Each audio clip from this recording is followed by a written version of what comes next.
Gift സിറ്റിക്ക് വേണ്ട എല്ലാ രേഖകളും നമ്മൾ തയ്യാറാക്കിയിട്ട് ഇനി നിക്ഷേപത്തിലേക്ക് കടക്കുമ്പോൾ എങ്ങനെയാണ് അതിൻ്റെ ഒരു പ്രൊസീജിയർ?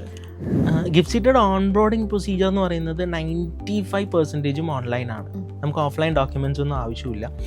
ഇപ്പോൾ ഈ പറഞ്ഞ എല്ലാ ഡോക്യുമെൻറ്റ്സും റെഡി ആണെങ്കിൽ അതിൻ്റെ സ്കാൻ കോപ്പി അപ്ലോഡ് ചെയ്തിട്ട് അത് വെരിഫിക്കേഷൻ ചെയ്യണം. ഒന്നില്ലെങ്കിൽ ആധാർ ബേസ്ഡ് വെരിഫിക്കേഷൻ ആവാം, അല്ലെങ്കിൽ ഡിജിറ്റൽ സൈൻ വഴിയാണെങ്കിലും ഏതെങ്കിലും രീതിയിൽ വെരിഫിക്കേഷൻ ചെയ്ത് അപ്രൂവൽ വന്നു കഴിഞ്ഞാൽ നമുക്ക് ഇൻവെസ്റ്റ് ചെയ്യാൻ പറ്റും. പക്ഷേ ചില കേസസിൽ എന്ന് വെച്ച് കഴിഞ്ഞാൽ ചില കമ്പനീസ് നിർബന്ധമായിട്ടും അവരുടെ ചില ഫിസിക്കൽ ഡോക്യുമെൻറ്റ്സ് വേണമെന്ന് പറയും. പ്രത്യേകിച്ച് ചില AFകളാണെങ്കിലോ അല്ലെങ്കിൽ ചില PMSനൊക്കെ ചിലപ്പോൾ എന്ത് വേണ്ടി വരും, ഫിസിക്കൽ ഡോക്യുമെൻറ്റ് വേണം നിർബന്ധിക്കുകയാണെങ്കിൽ മാത്രം ഫിസിക്കലി ചെയ്യാം. പിന്നെ എപ്പോഴും വരുന്ന ഒരു കാര്യം വെച്ചാൽ അവർക്കൊരു വീഡിയോ KYC നിർബന്ധമാണ്. ഒരു വീഡിയോ KYC ചെയ്താൽ മാത്രമേ അത് അപ്രൂവൽ ആവുള്ളൂ.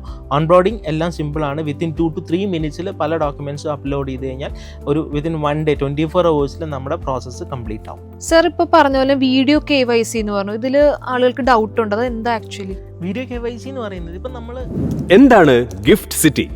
ഗിഫ്റ്റ് സിറ്റി നിക്ഷേപത്തിന്റെ നേട്ടമെന്ത്? അറിയാം. Liberalised remittance scheme. Gift city നിക്ഷേപത്തിന് സമർപ്പിക്കേണ്ട രേഖകൾ, എത്ര തരം ഫണ്ടുകൾ, ഫണ്ട് തെരഞ്ഞെടുപ്പിന്റെ മാനദണ്ഡം വിശദീകരിക്കുന്നു സർട്ടിഫൈഡ് ഫിനാൻഷ്യൽ പ്ലാനർ. ഫലപ്രദമായ നിർദ്ദേശങ്ങളും വിദഗ്ധരുടെ ഉപദേശങ്ങളും നേരിട്ടറിഞ്ഞ് നിക്ഷേപിക്കാൻ ഇന്ന് തന്നെ സബ്സ്ക്രൈബ് ചെയ്യൂ മൈഫിൻ പ്രീമിയം.